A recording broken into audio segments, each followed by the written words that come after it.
हमारे इस YouTube channel में आज आपका स्वागत है। आज कक्षा 6 विज्ञान के चैप्टर 9 सजीव एवं उनका परिवेश, यह प्रकरण है। पाठ का नाम है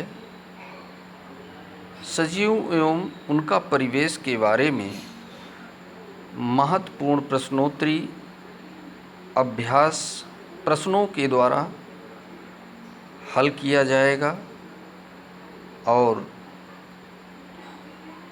इसके संपूर्ण सारांश इस पाठ का इस वीडियो पर बताया जाएगा। और यदि अभी तक आपने हमारे इस YouTube चैनल को सब्सक्राइब नहीं किया है, पहली बार जुड़े हुए हैं, तो इस चैनल को सब्सक्राइब कर लीजिए ताकि नोटिफिकेशंस आपको मिलती रहें। तो देखते हैं सजीव एवं उनका परिवेश।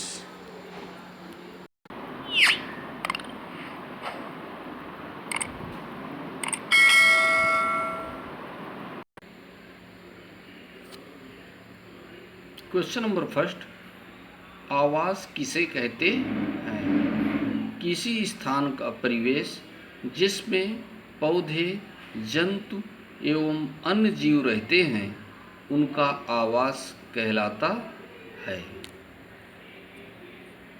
कैक्टस। क्वेश्चन नंबर 2, कैक्टस मरुस्थल में जीवन यापन के लिए किस प्रकार अनुकूलित हैं? आंसर, कैक्टस में अनुकूलन नंबर 1, वाष्पोत्सर्जन कम करने के लिए इसकी पत्तियां कांटों के रूप में होती हैं। 1, 2, प्रकाश संश्लेषण तने में होता है। नंबर 3, जन संरक्षण के लिए तना एक मोटी मोमी परत से ढका होता है।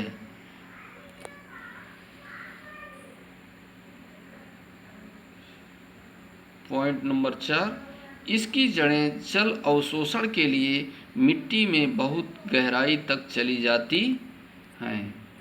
क्वेश्चन नंबर 3, यहाँ पर रिक्त स्थानों की पूर्ति करना है। का में पौधे एवं जंतुओं में पाए जाने वाले विशिष्ट लक्षण जो उन्हें आवास विशेष में रहने योग्य बनाते हैं, खाली स्थान कहलाते हैं। पौधे एवं जंतुओं में पाए जाने वाले विशिष्ट लक्षण जो उन्हें आवास विशेष में रहने योग्य बनाते हैं कहलाते हैं। यहाँ पर अनुकूलन खाली स्थान में फिलअप करेंगे। स्थल में पाए जाने वाले पौधों एवं जंतुओं के आवास को क्या कहते हैं? तो यहाँ पर खा नंबर पे स्थल में पाए जाने वाले पौधे एवं जंतुओं को स्थलीय आवास कहते हैं, क्योंकि स्थल में पाए जाते हैं इसलिए स्थलीय आवास कहते हैं। तो यहाँ स्थलीय आवास फिलअप करेंगे। और नेक्स्ट, वे आवास जिनमें जल में रहने वाले पौधे एवं जंतु रहते हैं, खाली स्थान आवास कहलाते हैं। तो यह जल में रहने वाले जली और थल में रहने वाले थली, तो इस प्रकार से यहाँ पे जली आवास कहलाते हैं। मृदा, जल एवं वायु किसी आवास के खाली स्थान पर घटक हैं। तो मृदा, जल एवं वायु किसी आवास के अजैव घटक हैं। हमारे परिवेश में होने वाले परिवर्तन जिनके प्रति हम अनुक्रिया करते हैं, तो यहाँ पर खाली स्थान कहलाते हैं। तो उद्दीपन कहलाते हैं। उद्दीपन यहाँ फिलअप करेंगे। क्वेश्चन नंबर 4, निम्नलिखित सूची में कौन सी निर्जीव वस्तुएं हैं? हल, छत्रक, सिलाई मशीन, रेडियो, नाव, जलकुंभी, केचुआ। तो यहाँ पर साथियों निर्जीव वस्तुएं, निर्जीव मतलब जो जीवधारी नहीं है, निर्जीव हैं, बिना जीव के। सजीव अगर होते हैं तो वो जीवधारी होते, लेकिन यहाँ पर निर्जीवों की बात कर रहे हैं। तो हल आपका निर्जीव और सिलाई मशीन भी निर्जीव में आएगा, और रेडियो निर्जीव, नाव निर्जीव, क्योंकि जलकुंभी ये पौधा है और सजीव है, और केचुआ भी आपका क्या है, जंतु है ये, और छत्रक भी आपका सजीव है। तो इस प्रकार से यहाँ पर देखेंगे हल, सिलाई मशीन, रेडियो, नाव, ये निर्जीव वस्तुएं हैं। क्वेश्चन नंबर 5, किसी ऐसी निर्जीव वस्तु का उदाहरण दीजिए जिसमें सजीवों के दो लक्षण दिखाई देते हैं। अब जिसमें से सजीव के लक्षण दिखें ऐसा उदाहरण देना है। तो यहाँ पर उदाहरण आंसर में दिया है कार, एग्जाम्पल लिया है। तो कार का लक्षण क्या है, यह गति करती है, ये क्या है, सजीव का लक्षण है। इसे ऑक्सीजन की आवश्यकता होती है, यह भी सजीव का लक्षण है। तो इस प्रकार से यह एक सजीव के दो लक्षण दर्शाती है, और ये कार एग्जाम्पल है। निम्नलिखित में से कौन सी निर्जीव वस्तुएं किसी समय सजीव का अंश थीं?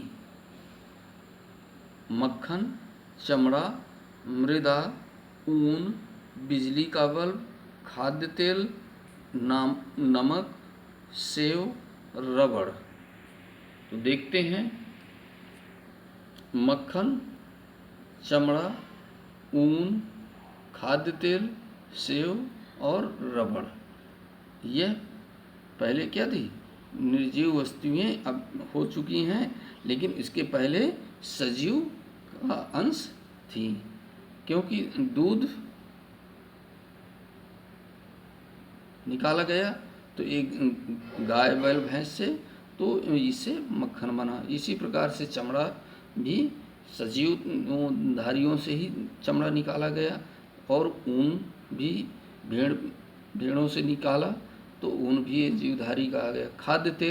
खाद्य तेल आपका तिलहन से निकाला गया, और सेव तो ऑलरेडी पौधे से लिया गया।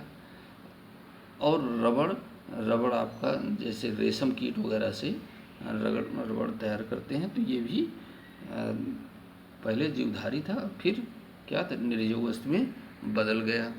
तो इस प्रकार से ये क्वेश्चन नंबर 7 आता है, सजीवों के विशिष्ट लक्षण सूचीबद्ध कीजिए।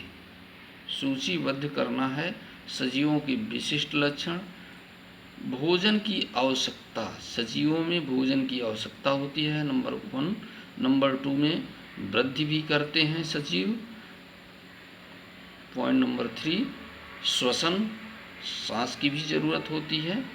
और चौथा, उद्दीपन के प्रति अनुक्रिया। 5वां, उत्सर्जन। 6ठा, प्रजनन क्रिया। और 7वां, गति।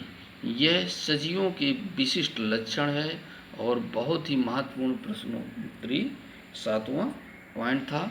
और यह अंतिम प्रश्न है इस पाठ का, घास के मैदानी क्षेत्रों में रहने वाले जंतुओं को अपना अस्तित्व बनाए रखने के लिए तीव्र गति क्यों आवश्यक है? संकेत, घास स्थल आवासों में छिपने के लिए वृक्षों की संख्या बहुत कम होती है। आंसर है, तीव्र गति उन्हें शिकारी पशुओं से दूर भगाने में सहायक होती है।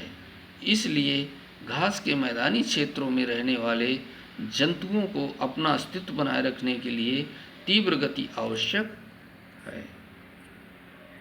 तो ये साथियों कक्षा 6 विज्ञान चैप्टर 9 सजीवों में उनका परिवेश के प्रश्नोत्तरी थे। और यदि यह प्रश्नोत्तरी आपको समझ में आ गई हो, आपको ये वीडियो पसंद आया हो, तो वीडियो के अंत में लाइक कर दीजिए, और अपने सभी विद्यार्थियों को, सभी साथियों को इसे शेयर कर दीजिए, ताकि उन्हें भी सजीवों में उनका परिवेश के बारे में जानकारी मिल सके। अब नए वीडियो के साथ आपको मिलेंगे, तब तक के लिए जय हिंद, जय भारत।